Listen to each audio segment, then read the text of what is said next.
కానీ చాలా సందర్భాలలో వేరే రాష్ట్రాల్లో జరుగుతున్న వాటి గురించి చాలా ఇష్యూస్ పైన మన రాష్ట్రంలో ఉన్న మన సీఎం గారు కావచ్చు ఇంకా స్పందిస్తారు కదా. ఇది సీఎం గారి సొంత జిల్లాకి సంబంధించినటువంటి ఇష్యూ మీద ఇప్పటివరకు నేనైతే ఈ టైం వరకు మనం మాట్లాడుతున్న టైం వరకు అయితే సీఎం గారి దగ్గర నుంచి కూడా ఆయన రెస్పాన్స్ కూడా ఎట్లాంటిది అయితే చూడలేదు. హోంమంత్రి కూడా ఆయనే ఉన్నారు. ఆయన సొంత జిల్లాలో జరిగిన సంఘటన కదా ఇది. అదే ఇప్పుడు ఈయన మంది గురించి మాట్లాడమంటే చాలా అద్భుతంగా మాట్లాడతాడు.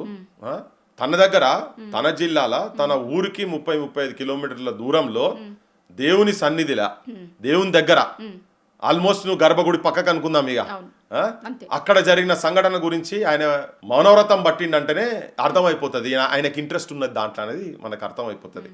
ఎవడైతే నేను దేవుని కన్నా గొప్ప అనుకుంటున్నట్టున్నది, కానీ శిక్షించుడు భగవంతుడు పక్కా శిక్షిస్తాడు ఇటువంటి దుర్మార్గులను. ఇట్లా దుర్మార్గులకు వత్తాసు పలికి దొంగలకు సద్దులు మోసేటోడు కూడా దొంగనే.